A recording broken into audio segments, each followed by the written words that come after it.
ध्यान से देखें, आकृति में क्रमशः OP, OQ और OR पर स्थित बिंदु A, B, C, OP पे A है, OQ पे B है, OR पे C बिंदु है, इस प्रकार हैं कि AB समांतर है PQ के। AB जो है समांतर है PQ के, मतलब ये और ये पैरेलल दे रखा है, और AC समांतर है PR के। AC मतलब ये समांतर दे रखा है इस PR के। इतना क्वेश्चन में दिया हुआ है।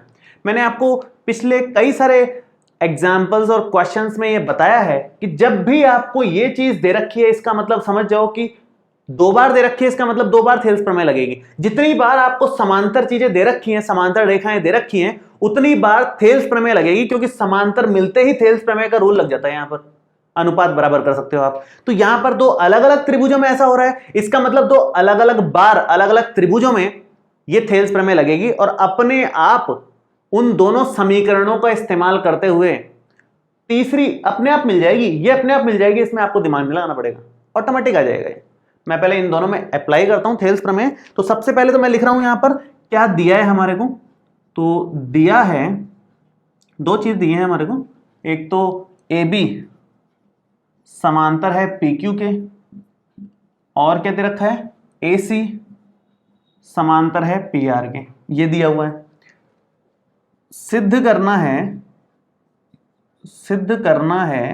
क्या सिद्ध करना है, BC जो है, मतलब ये तीसरी, ये इसके समांतर है, ये सिद्ध करना है हमारे को। BC समांतर है QR के, BC समांतर है QR के।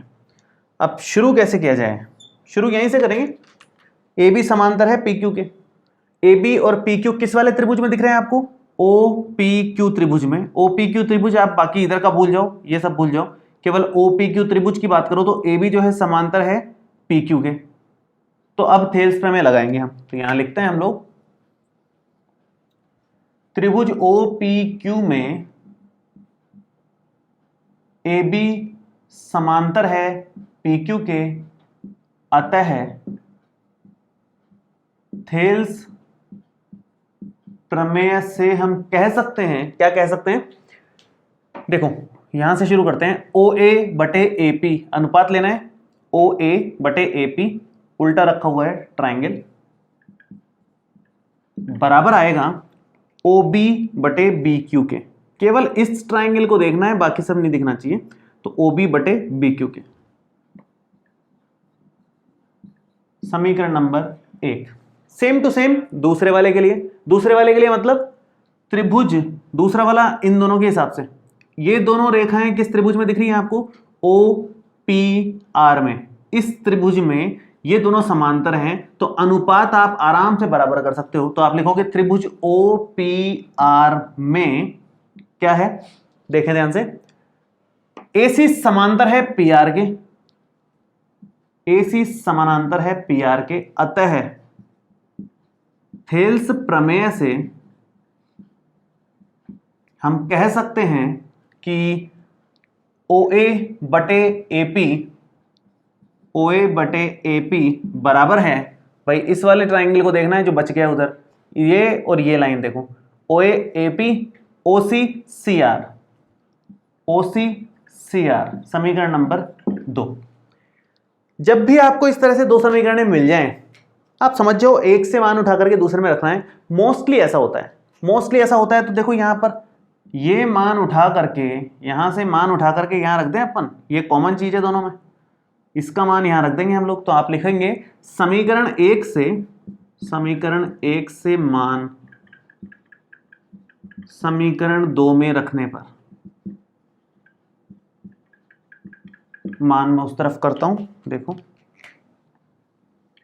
अगर आप मान रखेंगे तो यहां वाला मान मतलब OB बटे BQ यहां से उठा करके यहां रखना है हम। तो OB बटे BQ बराबर आएगा OC बटे CR के, तो OC बटे CR के। ठीक है, अब ये बराबर आ गया है, तो इससे क्या कंक्लूजन निकल रहा है, ध्यान से देखेंगे। OB बटे BQ कहां है, OB बटे BQ ये रहा, मैं बना देता हूं, देखो OB और ये रहा BQ, OB बटे BQ बराबर है OC बटे CR के। तो अगर मैं ये वाले ट्राइंगल की बात करूं तो इस वाले ट्राइंगल में आ रहे हैं OQR ट्राइंगल में। OQR ट्राइंगल में अगर ये अनुपात बराबर है, इसका मतलब क्या है कि ये दोनों रेखाएं समांतर रेखाएं हैं। थेल्स प्रमेय के विलोम से हम कह सकते हैं, क्योंकि अगर ये दोनों समांतर होती तो ही ये अनुपात बराबर हो सकते थे ना। तो ये अनुपात बराबर दिख रहे हैं, तो आप लिखोगे कि त्रिभुज OQR में, आप लिखोगे अतः त्रिभुज OQR में थेल्स प्रमेय के विलोम से, थेल्स प्रमेय के विलोम से हम कह सकते हैं कि BC समांतर है QR के। ये लाना था, सिद्ध यही करना था हमारे को, BC समांतर है QR के। अपने आप आएगा वो, जब भी आपको इस तरह की दो कंडीशंस दे रखी है, इसका मतलब उन दोनों से समीकरण बनानी है, एक से मान उठा करके दूसरे में रखना है। मोस्टली ऐसा होता है और उससे आंसर मिल जाता है आपको। कई सारे क्वेश्चंस में हमने देखा है, पिछले वीडियो में 5 क्वेश्चन तक किए थे, ज्यादातर क्वेश्चंस में यही काम था, इसमें भी यही काम चल रहा है। देखो 6 वाले में